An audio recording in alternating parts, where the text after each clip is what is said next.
So the Toyota Aygo has become a miniature little crossover. This is the Toyota Aygo Cross, and it's going to be going up against cars like the Volkswagen Up and the Hyundai i10. And in this video, we're going to take you through everything you need to know.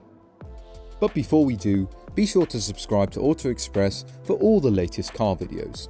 The Aygo Cross is a direct replacement for the Aygo city car that's been with us since 2014. But unlike the previous Aygo and the original that went before, the Aygo Cross is not being built in collaboration with Peugeot and Citroën.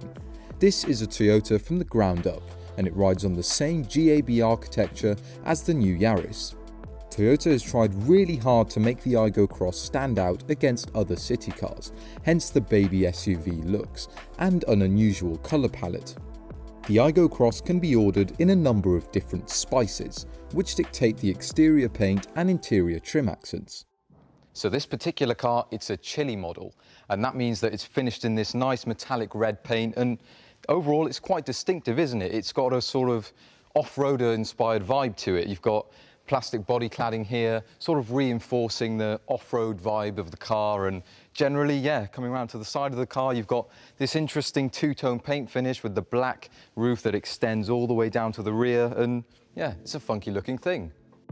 The design is inspired by the Aygo Cross Prologue concept, and even though it's been heavily watered down from that radical chunky concept car, Toyota says that the production version still has a go-anywhere attitude.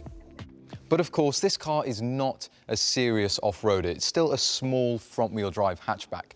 But the Aygo Cross is a more substantial car than the car it replaces. So you've got 11mm more ground clearance, and the car is overall longer by 235mm and wider by 125mm. So yeah, it's a more substantial, larger car.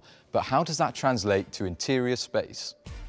Inside, those larger exterior dimensions have allowed Toyota to move the front seats 20mm further apart than the outgoing car, and shoulder space has increased by 45mm.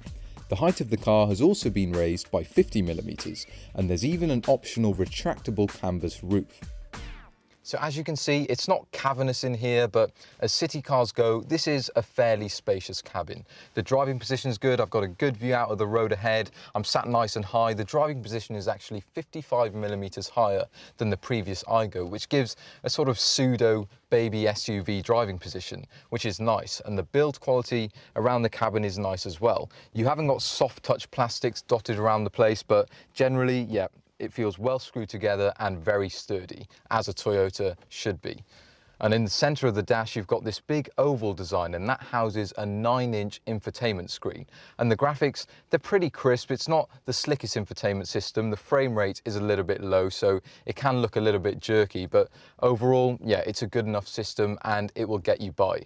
And you've also got Android Auto and Apple CarPlay in there as well. And you've even got a little wireless charger by those cup holders there.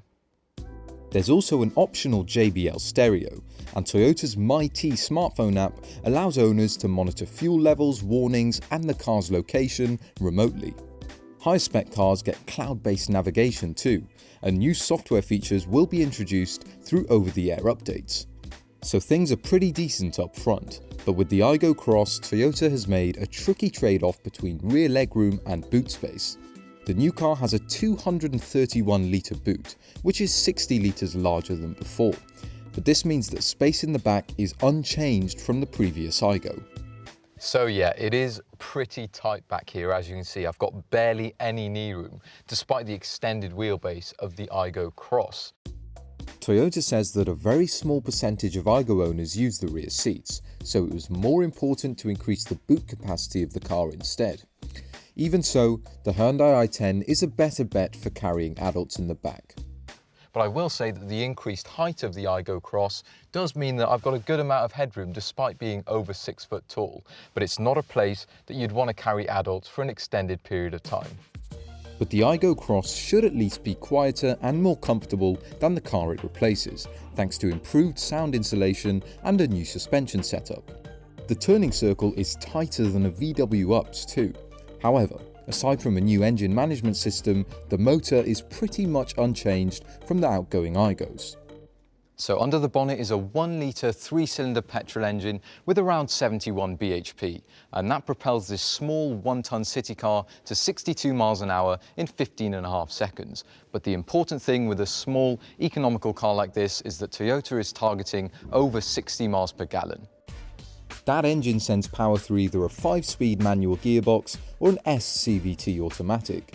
And on the move, the Aygo Cross uses a number of driver assistance technologies to help prevent an accident. These include day and night pedestrian detection, lane trace assist and emergency steering assist. We don't know how much it's going to cost just yet, but what do you think of the new beefed up Aygo? Let us know in the comments, and thanks very much for watching.